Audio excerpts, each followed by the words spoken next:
bu Iran demee ba dominer trop Israël jaaxle maradi si tiit ne xaaral ma def nucléaire d'accord mën na am effet après mais sauf que loolu mooy la fin c'est-à-dire quand on dit la fin bu boobaa Pakistan qui menace bu ci duggee c'est la fin d'Israël maradi si parce que c'est un petit territoire boo xam ni nucléaire da koy écraser avec des effets radioactifs jusqu'en Europe moo tax am na benn côté boo xam ne dama naan Trump wax ji mën na bëre ci kaw mais am na foo xam ne du ñu fa egg. tubaab bi ils le savent ñoom ñëpp ils savent am na loo xam ne info la bu ñuy distiller ci kaw nii ñëpp di ci waxtaan naan waaye américains yi bu ñu ci duggee wax ji jeex déedéet du demee noonu de.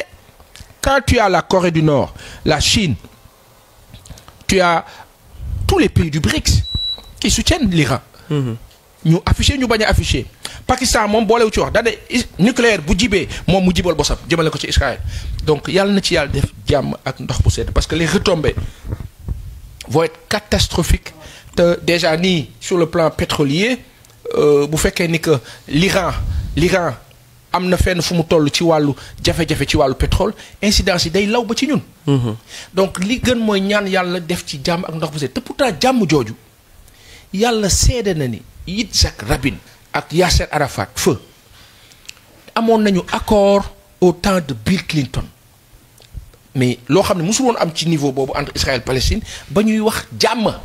état palestinien état israélien mais qu'est-ce qu'on a fait on a éliminé Yitzhak Rabin après qu'est-ce qui s'est passé la personne de Netanyahou et puis li gën a grave Vito Netanyahou moment bi muy nekk nii di baagante diggante Grèce ak Athènes boobu muy daw di laqatu delluwaat di baagante son fils aîné mu ngi Miami Beach xam na comprendre nga. alors que ñoom dañuy wax ne góor yi dañuy war a dem ce sont des réservistes dañu war a dem donc doom dafa waroon dem xeexi. ma nga Miami di poster Instagram di def ay affaires donc imagine un peu c'est presque dose de lâcheté bi nga xam ni ñu ngi ko gëmloo àdduna bi ci loo xam ni faux xeex la faux combat ñii dañoo fi leen fekk seen ay terre non ne leen ñun c'est la terre promise. xam nga loolu problème la. te kenn waxu leen ko. après nag léegi aujourd'hui fi ñu toll nii ci wàllu bombardement comme tu le dis soo demee bay toog di dégg ñu naan la en plein jour la ñu bombardé benn siège du service secret israélien ça fait flipper ah. après da nga naan mais attends elle est où la superpuissance mais superpuissance yàlla rek ko am sëñ bi. am na foo xam ne te tooñ baaxul wax nga ko sànq tooñ baaxul de. gis nga nit di nga am doole lool mais nga tooñ yàlla bokk. démb ou bërki démb le tey la lan 16 wala 17. tey mooy le 16. tey le 15 c'était quand le samedi moo doon le 14. tey mooy le 17. tey mooy le 17. il y a 2 jours qu'est-ce qui s'est passé ñoom israéliens yi dañu sànni missile affaire bi dem dëpp wadd seen biir dëkk yàlla. parce que loolu ingénieur bi ñu am waruñu juum ci loolu. mais yàlla. donc c'est juste de dire aujourd'hui sëñ bi que dañu tekk ci benn àdduna boo xam ni le mensonge a trop duré Nostradamus waxoon na ci jamono d'aucuns ont prédit mais tey ci wàllu waxuma cosmos wala métaphysique mais ci wàllu logique mais sëñ bi koo topp di ko dóor Vito xale sa doom sax boo toppee di benn moment day jékki-jékki jàkkaarloog yow. surtout. donc c'est ce qui se passe. Surtout. L'Iran combien de fois la Israël faat des autorités iraniennes combien de fois ça fait plus de 70 ans ñuy tooñ les accords de 1967 convention yi ñu signé woon Israël respecté wu ci dara donc aujourd'hui yàlla man dama jàpp ne yàlla moo nekk di àtte dëgg di àtte ne ok ça a trop duré basta bu ñu jógee ci lii. non adduna bi day changer. mais là njëriñu organisation internationaux yi. ay G7 ONU yeneen yu mel noonu on nous dit que G7 daje woon nañu démb Trump a quitté précocement léegi ñoom seen njariñ carrément ça éclate au beau jour que ne ñii amatuñu njariñ wala qu'est-ce qui se passe. xam nga dañ nekk ci benn àdduna boo xam ne dafa am lu ko perturbé. muy lu ko perturbé. La Chine au mois d'avril dafa jël dollar teg na le yooyu yëpp ça compte maanaam jël dollar ne soxlaatuma ko. ok mu jur crise Wall Street jur crise boo xam ni biir Amérique li tax Trump ñëw nii énervé wu ne bon immigration bi na ñi nekkul en règle nañ dégagé. parce que dañu toll ci jamono boo xam ne moom jàpp na ne américains yi dañ leen war a dimbali ci ñu amal seen bopp te ñoom rek ñuy am parce que ñenn ñi ñëw di am seen biir dëkk dañu bare. mais sauf que foofu la réponse chinoise et les autres moo di ne yéen fi ngeen di waxee loolu yéen li ngeen di am ci nit ñi itam dafa bare. la Chine su tëjee tous ses investissements vers les États-Unis mais c'est la totale te loolu moo nekk di am. tu as les BRICS c'est 60 milliards de PIB donc ñoom romb nañu G7 ak G20 xaw ma na comprendre nga. te BRICS yi matuñu quoi matuñu 15. donc adduna bi moo nekk di changer kilifa bi c'est-à-dire que données yi moo nekk di changer muy énervé ñii ak ñële Occident nag toll ci benn phase boo xam ni moom xam na ni lii di jëpp nii su continuer 1 milliard 300 ou 400 millions d'habitants en Afrique 54 États bu ñu nee bëreet féete boor bële xam nañu day metti ci ñoom moo tax ñuy forcer ils se disent que sur le plan géopolitique et géostratégique données yaa ngi changé ñoom li indi affaire u Gaza bi mais dans le fond c'est eux qu'est-ce qu'on a prétexté le 7 octobre waa Palestine ñoo dem attaqué yow Palestine dof nañu bay xëy di attaqué Israël ci xel. Ça a été structuré ils ont organisé leur stratégie am prétexte su songoon ak Palestine parce que lan plus ñuy avancer dafa am loo xam day jógee Afrique l'alliance des États du Sahel mais dafa perturber Europe donc européens yi ils se disent on a besoin de vivre Poutine mu ngay nangu Ukraine gaz bi il bloque tout donc qu'est-ce qu'on va faire nañ dem uti que coowu Ukraine Russie lan la Vito xam nga lan la en 2014 les Ukrainiens bombardent le Donbass pourquoi parce que dafa bari alal Russie jóg foofu nga xam ne presque ay Russes rek a fa dëkkoon waa Russie jóg nag jóg Ukraine bi bokkoon ci la fédération russe tubaab yi jaxase ba tas Union soviétique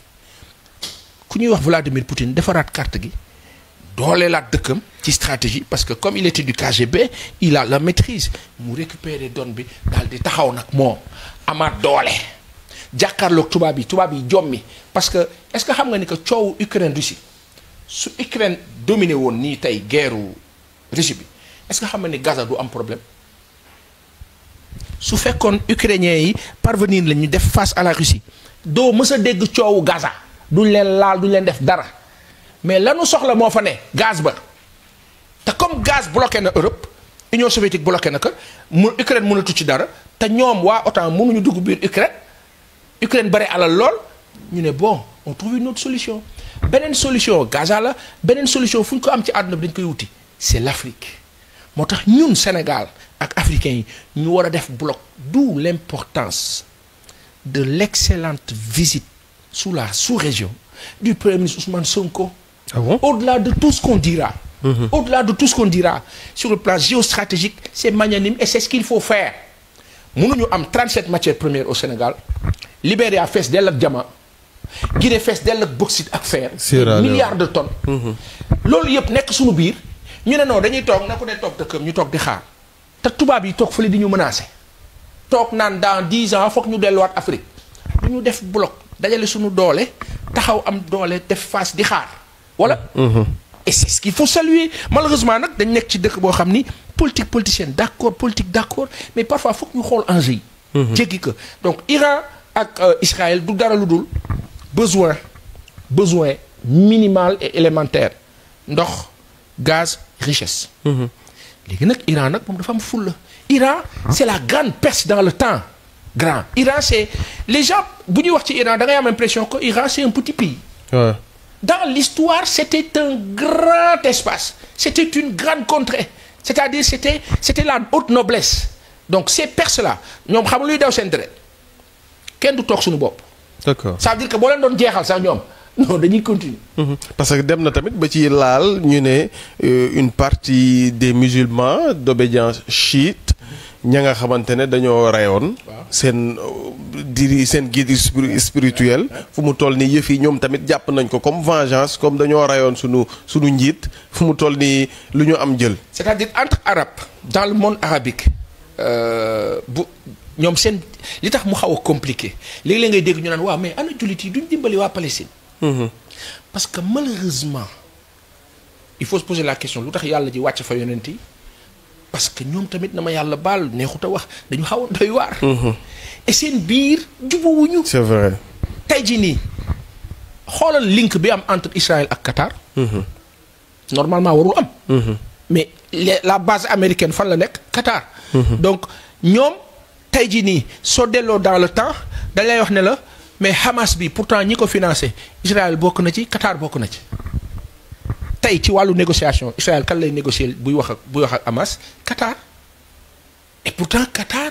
on doit se dire ah non ñoom ñu ngi ci beneen level. Arabie Saoudite lu tax mu toog di seetaan parce que mu ngi link avec les Américains c'est les États-Unis qui sécurisent qui s'occupent de la sécurité en Arabie Saoudite la sécurité au Qatar donc ci yenn dëkk yi Jordanie et les autres Oman après tu te dis mais qu'est-ce qui se passe réellement ñu ne la non jubóowuñu seen biir. c'est-à-dire seen biir en arabe kii day taxawee nii comme li nga wax ci chiite yi. kii taxawee nii donc mu compliqué moo tax ku ñëw day xaj seen biir. léegi nag plus ñuy avancer aussi plus ñuy dem ils se rendent compte que attention il y a un danger ki ñu rax nii il faut que ñu def demi-tour bu dul loolu du sotti. ils sont en train la population de prendre conscience de cela mais toujours est-il que dans l'histoire la ñàkk jubale woon seen maam ya.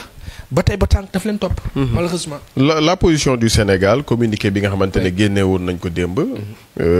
ban xalaat nga ci am. ouais c'est un communiqué je pense très sage te àdduna boo ci nekkee dara xew da ngay yëglu le Sénégal n'est plus un petit pays boo xam ne day toog di seetaan te ñun yàgg nañu bokk. Yasser Arafat passeport bi mu amoon sénégalais kan moo ko joxoon Léopold Sédar Senghor dans le temps ak yeneen diplomate palestinien. donc ce que le Sénégal a fait dans le temps ñu Sénégal bi muy def loolu benn pays africain ñemewu ko donc nekkoon nañ ñun suñu diplomatie dafa mës a kawe donc aujourd'hui ce communiqué il est louable c'est à saluer ba pare Afrique warul toog di xool c'est-à-dire ne non ñun on est concerné à la source parce que ñoom bu ñuy régler problème boobu bu ñu paree si ñun lañ jëm. vous pensez que dañuy toog nii ñu bàyyi ñoo suñu ay matières premières Sahel bi nii kii non ils vont trouver les prétextes et stratagèmes ba pare jaaree ko suñu biir suñu ay nit ay sénégalais comme ñun ay africains comme ñun la ñuy jaaraat pour defaat li ñu doon def est-ce que dina réussir ou pas yàlla xam d'où l'importance de ce que le Sénégal est en train de faire en termes de gestion. tu as 350 450 jàpp 500 millions d'habitants en Afrique de l'Ouest sur la zone CEDEAO. loolu marché la sëñ bi. donc ce que le Sénégal fait c'est quoi tu as le président d'un bord qui travaille avec la CEDEAO tu as le premier ministre de notre bord qui va rendre visite à l'AES parce que marché la. tu as le port de Dakar tu as le port de Ndayane qui vient su paree d'ici 2026 inchallah qu'est-ce qui va se passer le port de Ndayane va être beaucoup plus proche du Burkina de la Guinée de tous ces autres pays-là donc nga bien ak ñoom géostratégiquement suba tu pourras gagner des marchés mais boo biyeewul ak ñoom aujourd'hui nooy def moo tax il faut que kilifa yi ñun ñëpp Sénégal ñu dem ci sensu dëkk bi metti na économiquement nit ñi sonn nañu il faut que ñu régler problème bi mais disons-nous que dans 1 an 2 ans si on parvient à rafler tous ces petits marchés-là données bi day changer et tu as ton pétrole qui est en train d'être exploité dans 2 ans niveau bi day kawe bu boobaa on va souffler ñu génn ci coow politique yi. man je loue ce communiqué là.